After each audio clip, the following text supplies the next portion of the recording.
in scrolling on social media, you know, this whole country is all fucked up, bro. This whole country is all fucked up. Republicans, Democrats, everything's all fucked up. It really is.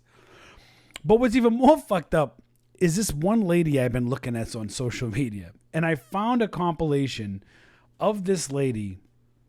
It is narrated with another guy, but this was the best one I could come up with. And I need to know if you've ever heard of this person, okay? She, and of course, she is a representative in California, okay? Her name is Katie Porter. Have you heard of this lady? This looks like the true definition of a Karen Barbara Patricia. One word. No spaces. Karen Barbara Patricia as one word. That would be her. Right here. Boom. Okay? This lady is so unbelievably crazy. What she says is downright funny.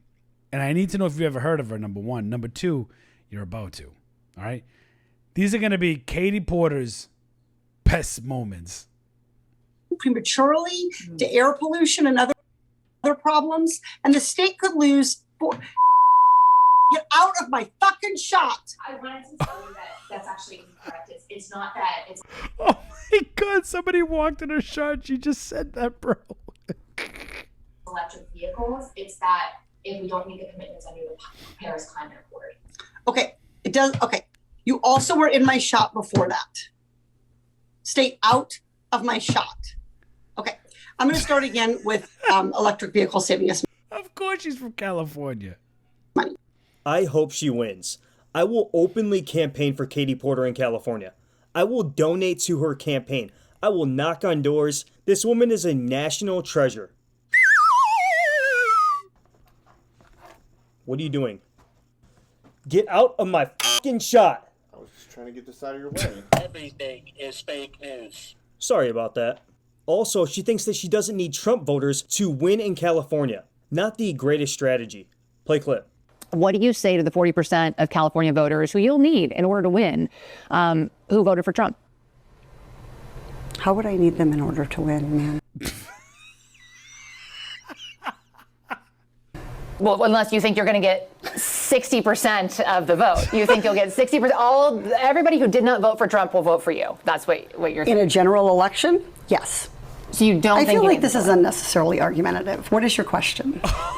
Well, to those voters. Okay, so you... I don't want to keep doing this. I'm going to call it. Okay. Thank you.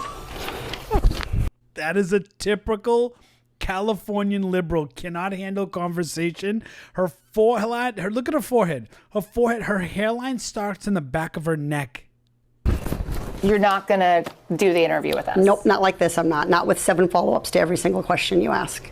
Now, there's a longer version of this actual interview, which I found, but this is the shortened version, like her outbursts. Every other candidate has answered I don't our care. follow-ups.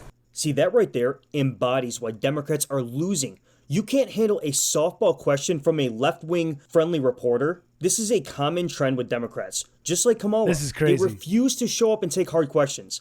They are so used to the media just posing as a lapdog or their PR department. Say whatever you want about Trump, but he shows up. Joe Rogan, PBD, CNN, MSNBC, 60 Minutes. Trump and Republicans show up to debate. Even Bill Maher, with a left-wing audience, acknowledges this reality.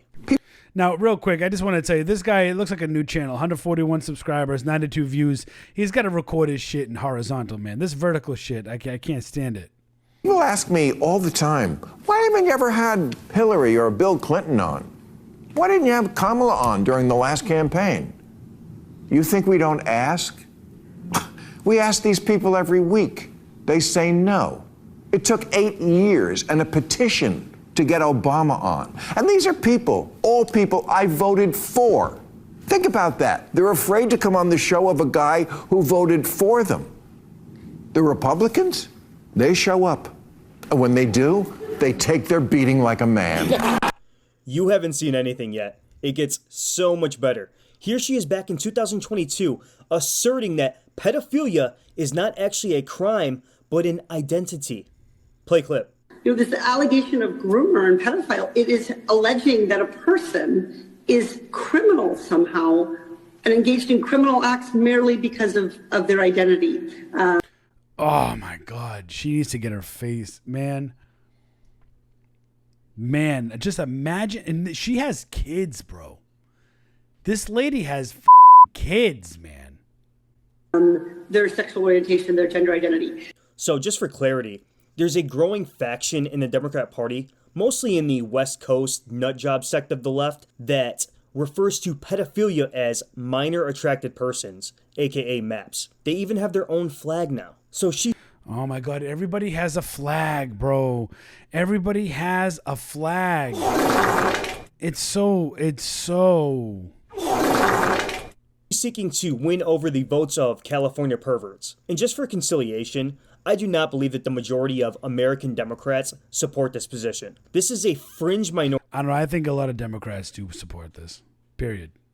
Of the left. But apparently Katie Porter is one of them. So on election night, I went to pick up my daughter from water polo practice. See, she has her daughter, and she said her daughter picking up her. This is what an entitled douche this lady is. I was picking up my daughter from water polo. And she's 12, and she got in the car and she was crying. And I said, did someone punch you? Like, water polo is a rough sport. I was like, did someone hit you? Did the coach yell at you? What happened? And she said, Mom, Trump won. Trump's going to win. And what if I get raped and I need to have an abortion?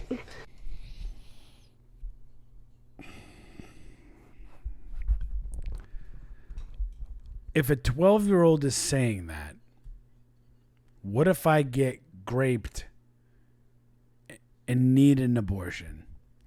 If a 12-year-old is saying that, it's because you put that in her head. That is not something a 12-year-old just thinks about. You sick lady. Sick. This is from a 12-year-old, my 12-year-old daughter. And so it was really a reminder of how scary this time is for people. Okay, let me be very clear. If your daughter is worried about having an abortion at age 12, you put those apparitions in her head. And I'm sure that... See that? Exactly, bro. That's just a made-up story anyway. I really doubt that even happened. But she's I agree using with her that daughter too. as a political prop. Mother of the Year also wasn't exactly Daily Joshing said her daughter's probably a dude.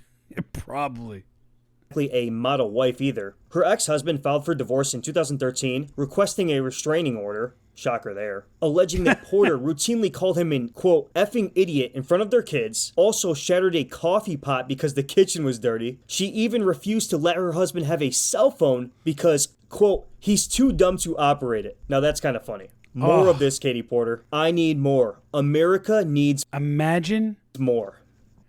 Imagine. Could you imagine,